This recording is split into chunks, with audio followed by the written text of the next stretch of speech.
Hello there, and thank you so much for joining us on Joy Asonye Live this beautiful evening. Today we'll be talking about something that a lot of Nigerians have been left wondering. Controversy has continued to trail the judgment, the appeal court judgment that earlier saw Governor Abba Yusuf sacked, stating, according to the NNPP, that's the New Nigeria People's Party, that judgment is a scandalous judicial debacle. Nigerians are most shocked that the certified true copy of the judgment, which was made public on Tuesday, contradicted what was read at the Court of Appeal last Friday. That has become something a lot of people have been wondering how that can even happen. I know for some who have followed the update, it is now tagged a mistake that they are trying to correct. The NNPP has decided to head to the Supreme Court. The NNPP also was quick to assure or applaud the PDP, that's the People's Democratic Party's presidential candidate's call for a merger of opposition parties. Well, we'll get into all that conversation with my guest, who's already seated in the studio. Visiting Joy Asonye Live for the first time is Senator Abdul Abubakar. He's an NNPP chieftain. Thank you so much for being part of the program. My pleasure. Yes, it's wonderful to have you. Thank you very much. Right, at this point we'll just go for a short break to return to discuss more into the subject matter we had talked about. Stay with us, we'll be right back.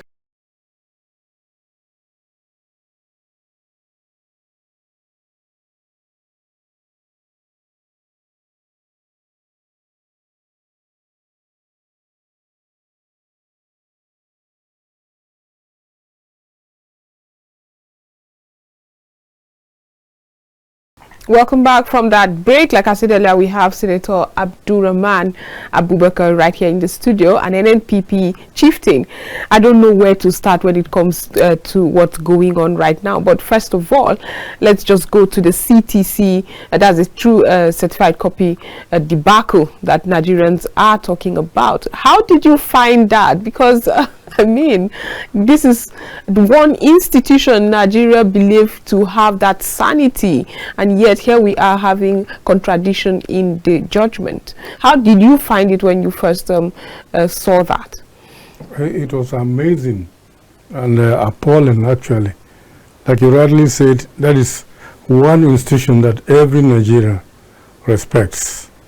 So when things like this happen, one begins to wonder the extent, the moral decadence that Nigeria has gone into. So we really felt surprised, I should say, very, very surprised, because everybody thought that the best, or one of the best at the moment, should come from the judiciary. So if you see this kind of disappointment, coming out of the judiciary, one feels fully disappointed. And one doesn't know what to do, either to give up on Nigeria or still continue to pray for better days to come and better things to happen. That's precisely the way we felt. Right. So do you fall for, I mean, a lot of Nigerians are just rolling their eyes, but how did you feel when it came out to say that this discrepancy was a mistake? Yeah, that kind of mistake is subject to 1001 interpretations. Exactly. Because these are learned gentlemen, justices of the Court of Appeal of Nigeria, not just lawyers coming out of NYC. These are experienced and respected gentlemen. So these kind of mistakes are what one might regard as a deliberate mistake, so to speak. So we don't look at it as mistake. We look at it as probably the proper thing and the honest thing between themselves and their creator was done in writing and signed already. But somehow, somewhere along the line, pronouncement was different. So they had to, probably after several contacts and so on and so forth, the pronouncement became different. And like God will do it, the Almighty is the God of everybody, both the rich and the poor, the top and the lowly ones. So God decided to give an exposure to what is happening in our judicial system. And that is why this happened. Let's take a look back at the elections and how the NNPP got here in the first place. I know I've listened to several chieftains within the NNPP say it is targeted. Kano State is one that this government really wants so badly, and so it is targeting Kano State. But let's go to the elections. Yes. The elections that the governor emerged from, would you call it flawed? No. I mean, the whole process of the election, was it flawed? Did you find it flawed? No, not flawed at all. The processes followed due process. Don't forget that this same gentleman, Engineer Abba Yusuf, actually won the election in 2019, but he was deprived of it. The powers that be wanted to grab Kano by all means, and they did. Several lives were lost, several properties destroyed, but that never bothered them. Probably it's the same thing that is happening. They are planning to do it again. You know, look at the elections, the way they went. Out of the 3 senatorial districts in Kano, 3 senators that were elected in Kano, 2 are of the NNPP. Out of about 23, 24 members of the House of Representatives, 19 were of NNPP. So it goes without saying that you enjoy that popularity in Kano is not in doubt. I was personally in Kano, all right, for the inauguration of Abba Gira, the governor. Yes. And we got into Kano at Sen Abubakar Stadium in Kano. From my hotel, our hotel I should say, we traveled together in 2 buses with the governor and the national leader of our party, Senator Kwankwaso, and some other members of the National Working Committee. When we got to the stadium, it was so jam-packed that we had to remain in the car. We could not come out to take a seat and witness this. We watched the swearing-in ceremony from inside the car. Wow. For fear of a stampede? For fear of stampede. And you know, it was only the governor himself, the national chairman of our party, and the national leader of our party that got out. They were the only ones that could get seat, because it was jam-packed. And everybody, it was celebration. It took us 3.5 hours from the hotel to the stadium, what normally wouldn't take up to 1 hour. Because everybody, Kano, in fact, Kano people will be so surprised if this governorship seat is taken away from them. They will be so dazed and completely disappointed in Nigeria. So do you find the justification of the election tribunal, that which was also validated or not valid, I'm not sure how to call the appeal court's version. Now, do you find that justification for the sack of the governor? There was no justification. There was no justification. In fact, a lot of things would have happened. All credit goes to the governor himself for coming out early to address the people. If not, Kano would have gone on fire that day. Because the tribunal said, everyone knows what is happening in Kano. You know, we know, people know, Nigerians know. Look at the comments that have been coming out from the people, from the people's court, I should say. You see everyone, see what has happened at the Court of Appeal. As I look at it, and most Nigerians look at it as God's special way of exposing the hypocrisy.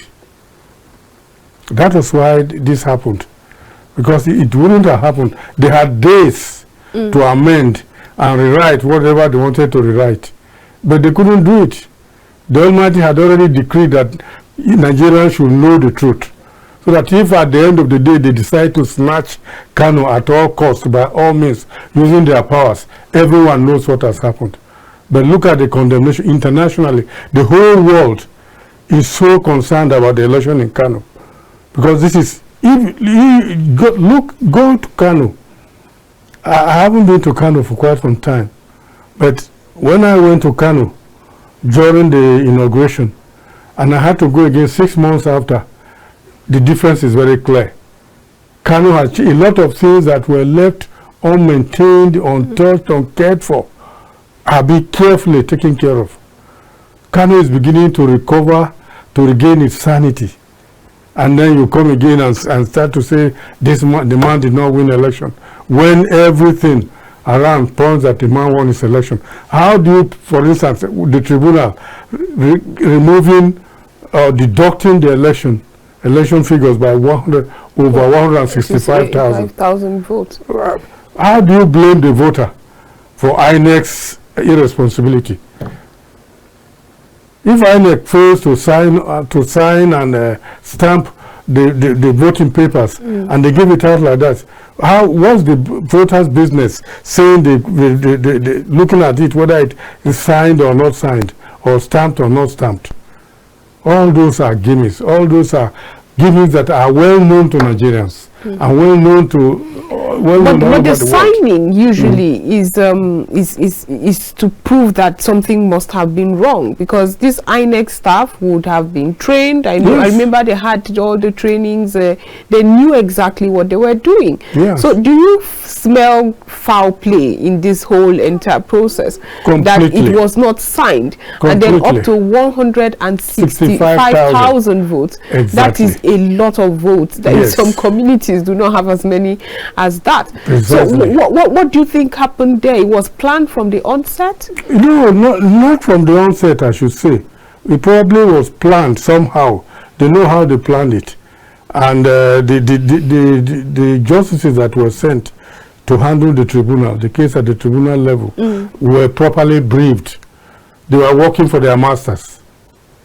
They didn't go for any justice. Right. And they were looking for a way of finding trouble, looking for the way of ensuring that they meet the objectives for which they are sent. That's precisely what happened. Wow. People are aware, yes. Every human being in Nigeria, if you count maybe 100 Nigerians, over 90 will disagree with them completely.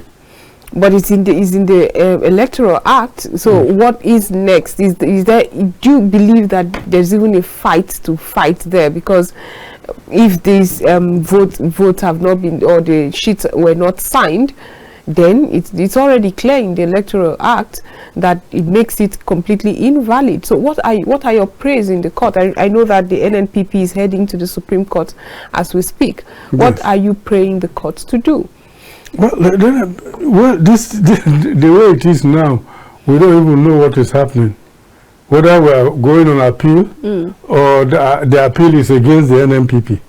Or vice versa. Maybe there's an interpretation that would happen that's different, because a lot of people are finding it really funny. There was a statement that was quoted to come from your national leader, that's Senator Kwankwo, so saying that the governor should not bother going to the Supreme Court. Is it how far you have lost faith in the Nigerian judicial system?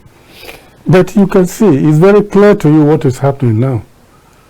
If a whole set of justices will be sent from here to go and work, go and find a way, for a fee, for a handsome fee, to go and find a way. Allegedly. Yes. Allegedly, because you don't have evidence. Yes, allegedly, that's true.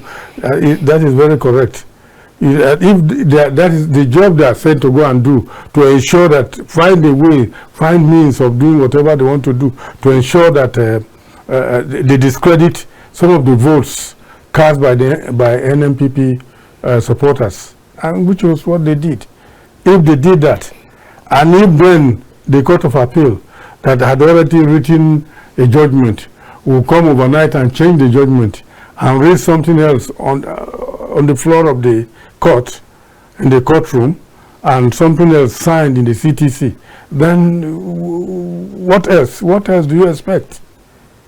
You will expect that every reasonable Nigerian will lose confidence in the judiciary. But you are still heading to the Supreme Court nonetheless. Yeah, we are thinking that, we are hoping and praying, but being experienced gentlemen at the Supreme Court, that something reasonable will happen, that the Lord will touch their hearts to ensure that they do justice to democracy in this country. We are believing that the Supreme Court will not participate in destroying democracy in Nigeria. That's why we're going. Exactly. However, we've seen that influx of litigations follow our elections. Does that concern you that our courts are now determining who rules or who emerges in political offices? That is true. You don't forget so soon that in 2019, in one of the states in the eastern region of this country, the number 4 person on the list became the governor. Emerged the governor. So this is anything can happen. So what people are saying is that instead of wasting resources, putting an organization like the INEC, which cannot be trusted anyway, it can no longer be trusted. But you just admitted that the conduct of the elections were indeed clear and fair and free. They were fair and free, but it's with the connivance of INEC that all these are happening.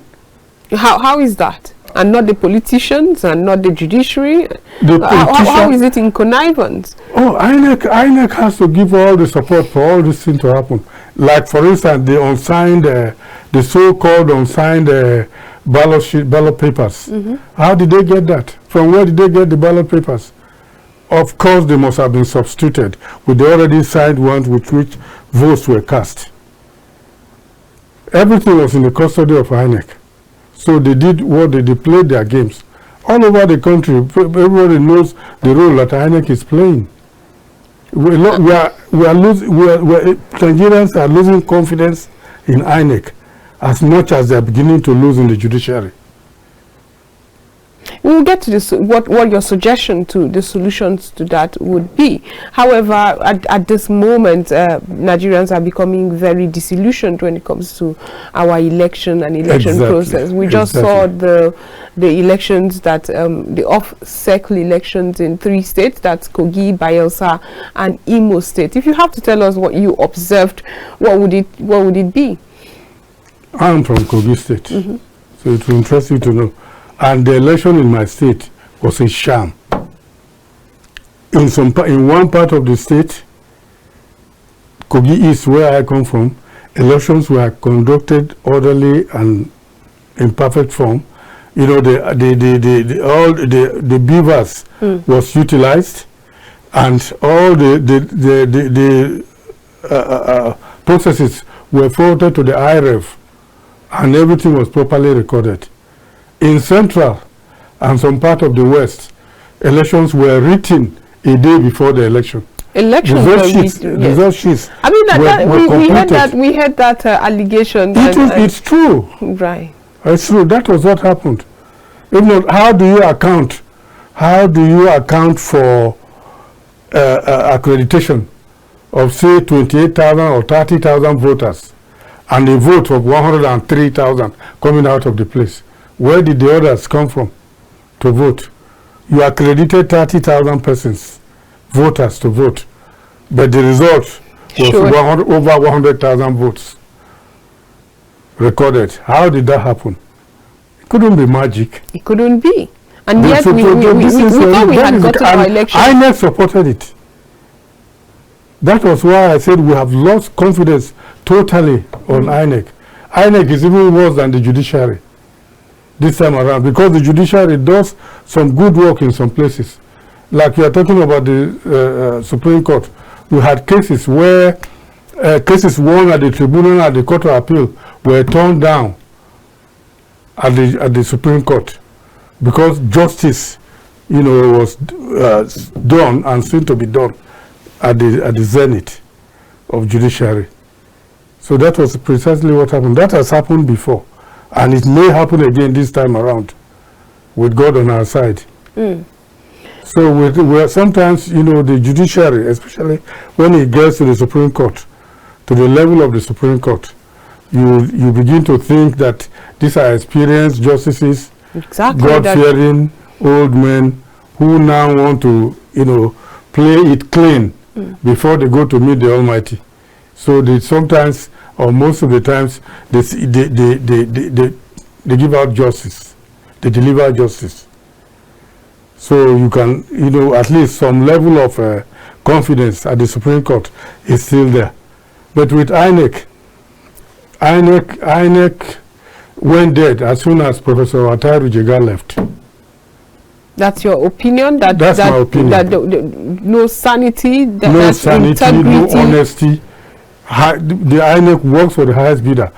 If not, how do you explain a situation where INEC confirmed, an INEC commissioner did a letter, signed and confirmed that it was discovered that result sheets were given, they were written and completed ahead of time, a day to the election, and brought and submitted on the election day without elections taking place. Thumbprinting was done a day before the election. Who gave them all the details? Who gave them the papers? Those sensitive materials. Sensitive materials. And then the same INEC commissioner indicated that the election was suspended in one of the 5 local governments in Central. And then the remaining 4, INEC now said they will investigate further and report back to the public within 24 hours.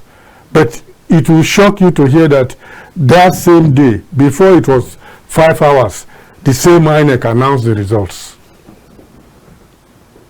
Because they have been paid to do so, and they have done so. With this distrust, what would you say? Where do you think our elections, the future of our elections entails? We need Nigerians, there's need to go back to the drawing board in terms of democracy. Right. In terms of corruption too, there's need, for a change of heart from the top to the bottom, so that we now begin to do precisely what we have to make up our minds, whether we want democracy to thrive or not to thrive. That's the stage we are in. But unfortunately, politicians have not been helpful after all. Whatever happened, I know that there's a peace accord that's often signed before these elections. We also know that there is several advocacy, international and local, for politicians to play by the rules. But we don't see that happen. Many politicians don't do that. Exactly. There are still some credible ones among the politicians, but I would say the majority, or a lot of them, do not behave, like human beings, proper human beings, cultured human beings. And we keep talking about young people learning from the process and getting part of the process to get better. Now, but the young people are even worse now. Well, because the older ones get them to do the things you call worse. Yes. So what do you think the future of our elections will be when there's no trust in INEC, there's no trust in the judiciary, and the security agencies? I'm not sure what role they often play that would discourage anybody who plans to perpetrate any sort of evil or vice. What is happening is that the thing goes across board, all lines. Even the security agencies are not left out in this situation, because some of their members go out of their way to look for money at all costs. And imagine what happened in Kogi State, what happened at Anyangba, where a whole commissioner of police, state director of SS and others went, connived with a governor, and who had bought some armored cars, unregistered armored cars, not known to the security system in this country, and they used to attack a house, to attack the DG campaign of the SDP in his house. And they got there in the morning and used the armored car to bulldoze the gate. Got in, nobody took. They were official policemen, 3 of them within the premises, armed, properly given, officially allocated to guard the place. Right. But 2 of them were killed and their guns taken. So by these 3 groups, the judiciary, this story you tell. I mean, when I read about it, yes. And I still could not understand why everybody just believed that was the police that acted in that way. It was. They were there. And the people they met there who were caught and were termed terrorists. Gentlemen who were there in a house, in an individual's house, members of the family who were there, and even the policemen, the third policeman had to jump through the fence because others, two of his colleagues had been killed and their guns taken by the police. And they were saying they recovered 2 guns from the terrorists instead of telling the truth that they killed 2 policemen. Wow, so that's a very heavy allegation. It is there. It is. However, we've not had a proper official statement to that. But it's time to go for a short break. We still have so much to discuss. Having an NNPP chieftain here in the studio. We'll be back after this short break.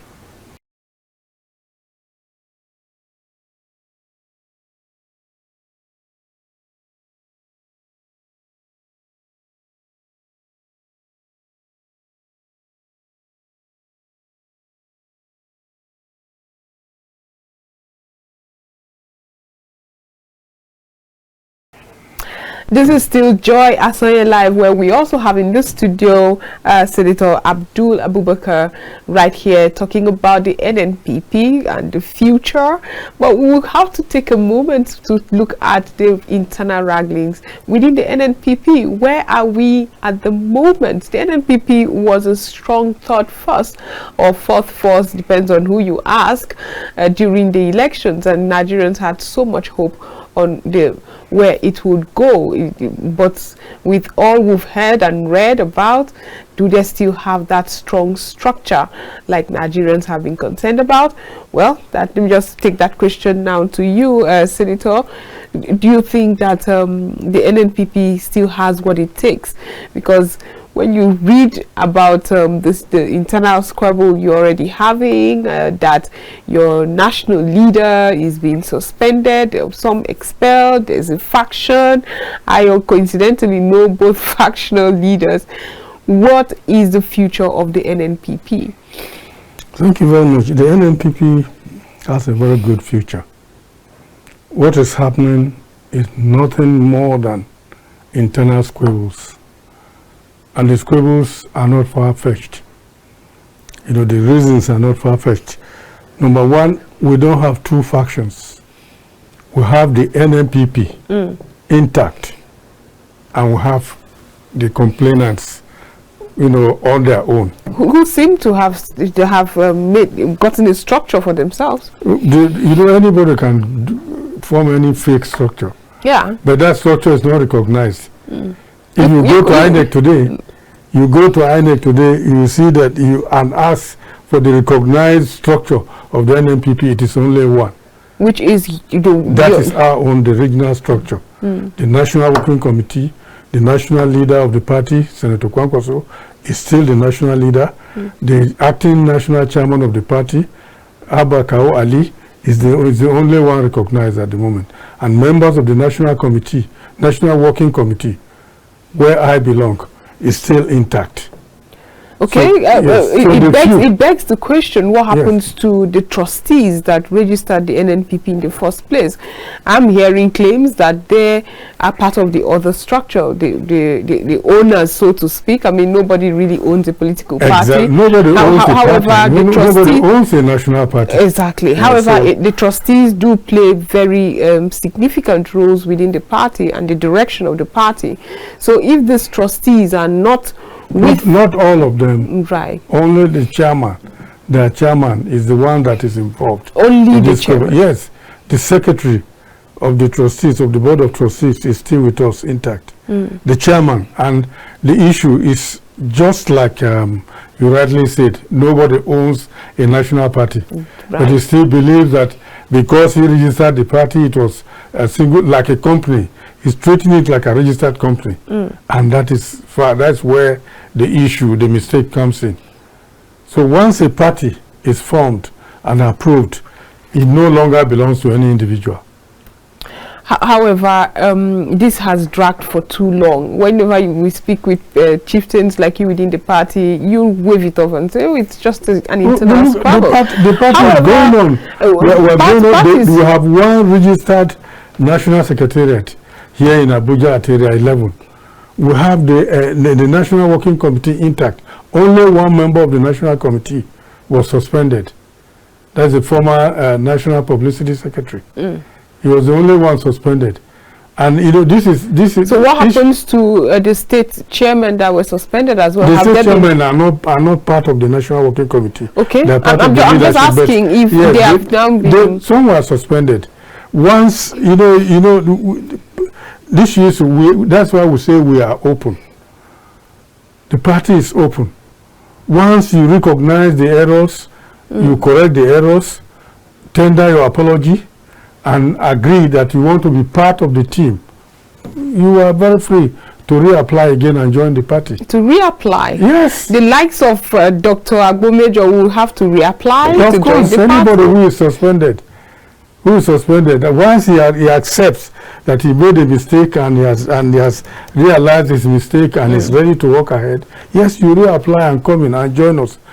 It's not as if he's going to start again as a newcomer, but at least he still needs to reapply because he has been suspended. The suspension can be lifted. The National Working Committee can look at the merit of the case and lift the suspension if they know that they are genuine.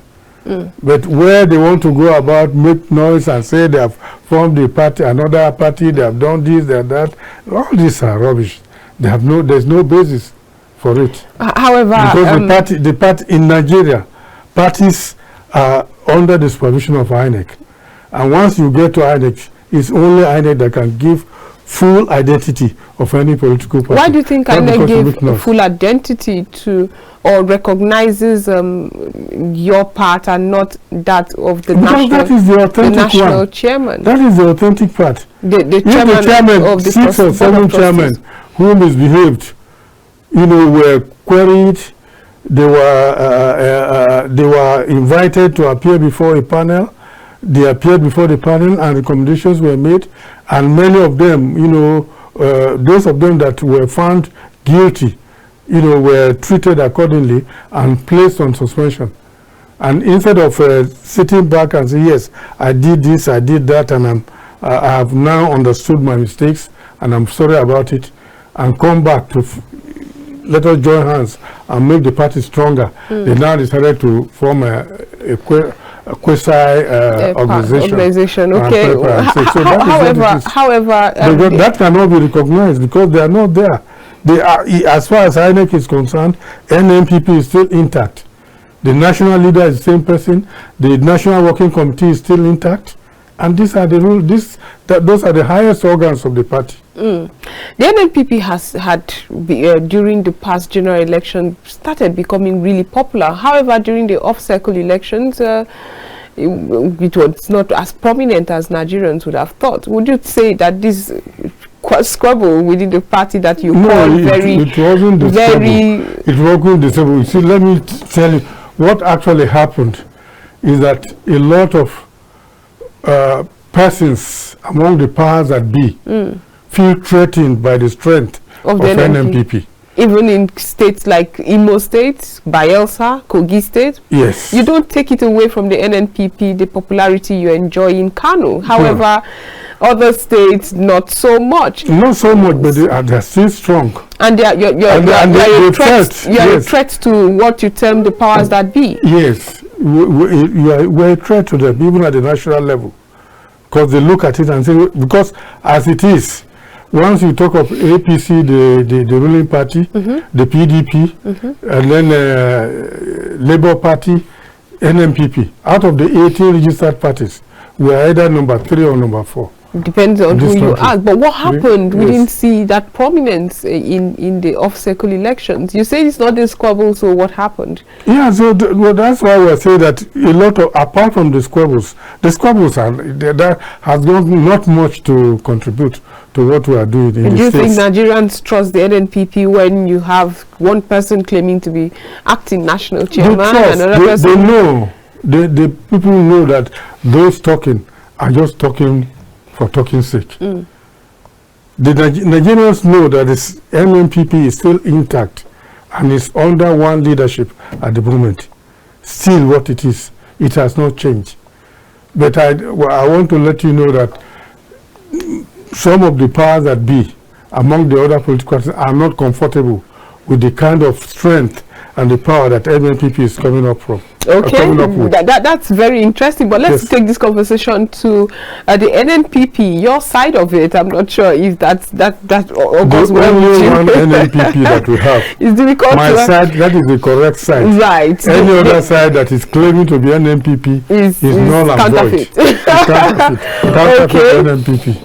An NNPP came out to applaud the presidential candidate of the People's Democratic Party, Alhaji Atiku Abubakar, when he called for a merger between opposition parties to be able to position better against the APC. Why now? I remember before the elections there were calls for this potential merger. Self-interest came in my opinion. Everybody believed they had the blueprint for Nigeria and nobody wanted to shift base for the other. So why now? And why is the NNPP so ready? I think that's the first political party that welcomed the idea from the PDP. So are we going to see a merger between the PDP and the NNPP anytime soon? No, we are not saying that. What does that applause mean? What the applause means, yes, we are ready, we are open to merger, even with APC. We are saying not PDP alone, not Labour Party alone, not the opposition alone. We are open to merger with any party that sees Nigeria the way we see it, and has the hope for Nigeria the way we have. What does a merger in this context, what does it entail? Because when I think of a merger, it is that merger that brought the APC in the first place, sort of. The merger that brought the NNPP, sort of.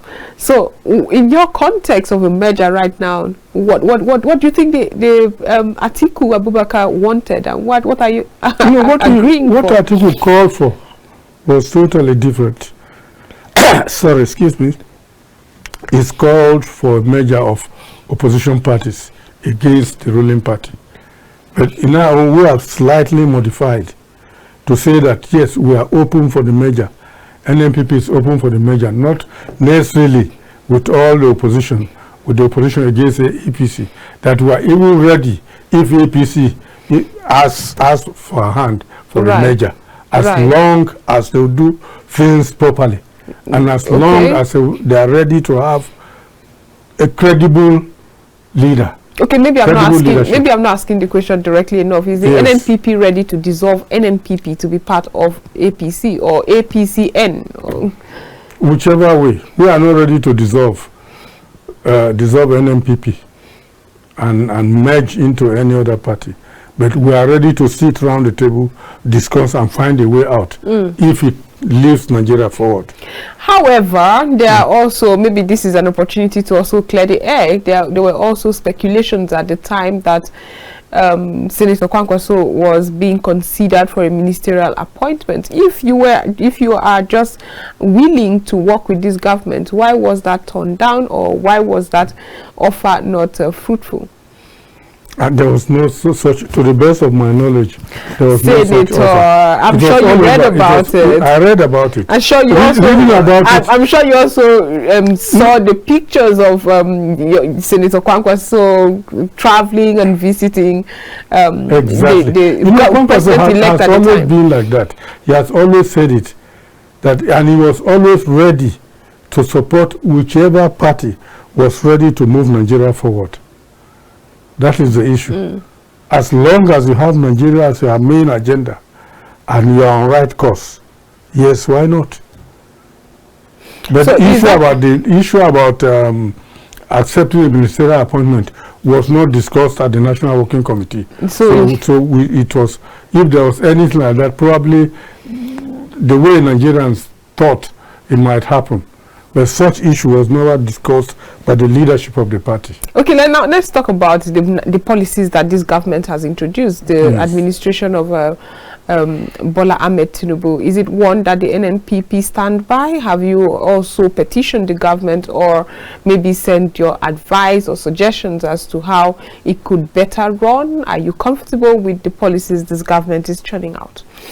Which of the policies? Several. First, top of my head would be the removal of fuel subsidy, and then the handling of the cushioning effect that was supposed to follow.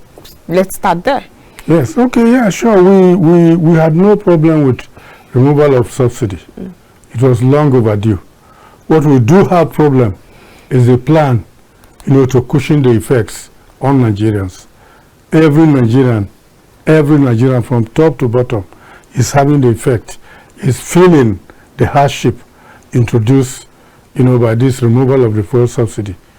But what ought to be done is that proper arrangements ought to have been put in place, to secure the situation before the removal. Right. That was where we differed. If it was an NNPP government handling it, what we would have done would have been to put, square pegs in square holes before the removal. Okay. We wouldn't, on the first day of the administration, remove it without any blueprint on what to do. And that's why the Labour has attempted to go on strike about 2-3 times now. That wasn't, what ought to be done is that a proper position ought to have been put in place to resolve the situation. Because we would expect numerous outcomes, hardships, and all what have you. Attendant effects of the removal. Attendant effects of the removal. So positions had to be prepared, to the effect of addressing those attendance effects before the removal.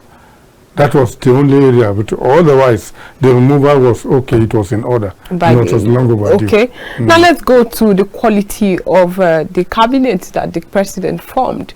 Is it something you're comfortable with? I know some other political parties had questioned the credibility of members of that cabinet. Well, I don't know, but it wasn't what Nigerians expected. We expected to have been, we didn't expect that this government would go partisan way. Look at politics, look at those that supported at the party, look at those that belong to the party, whether they were qualified or not qualified, to pick them. Where you have about 10 immediate past governors, 9 or 10 making up the ministerial list. A lot of Nigerians were not comfortable with that. We were looking for, because of the situation we are in at the moment, because of the economic position in this country, the inflation and what have you, we were thinking that this government will do what Chief Obasanjo did when he became president, especially for the second term.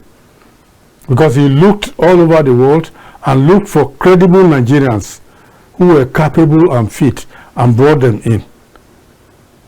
And people were happy with what they did. We were expecting something like that to happen. So this one, that it was just general like that, all those that supported have to get ministerial slots. It wasn't good. That wasn't good enough. Okay, Senator, let's go back to the NNPP as we conclude today's edition of the program. So, what should Nigerians expect? I mean, often after elections, political parties just, that's it until the next election cycle. So what should Nigerians be expecting from the NNPP? Are we going to see activities that ensure that, or rather that gives trust that everything is well? Everything shall be well by His grace. We hope that everything will be well, with the NNPP and with other parties. But NNPP remains, as focused as ever. We are focused and we remain focused, irrespective of one or two squabbles that some, members of the party, officials of the party who were disciplined are trying to show up. But you have to know that every party has its own internal squabbles. Of course. Every political party. So nothing is 100% okay with all the parties. It's Of like course. any human organization. Exactly. So that's what we should expect. So what is happening is expected, and we are happen. prepared for it. You're prepared for it. Yes, we are But you prepared for must it. bear in mind that other parties have lost out for less. Yes. So if this is happening to you right now, I'm happy you are very optimistic about what's going on and that there will be sanity. But before I let you go, is there a room? Have your part of the NNPP stretched the hand of reconciliation to others? Yeah, that's how we told them we are open, not only to them, to other Nigerians who want to come in. Right. Because if you look at the NNPP blueprint, there is none like it in this country. Among all the parties, I must say. The blueprint is perfect. And it's in order. Nothing is perfect in Nigeria, but among others, if you consider it, and if we are allowed to operate the blueprint, definitely there will be a change in Nigeria. Of course. What I'll let you know is, look at, we have 36 states in the Federation, 36 state governors.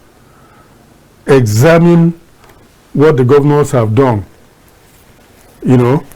from May 29th, when they were sworn in, up to date. Compare them and look at you will be surprised at what Abba did in Kano is second to none.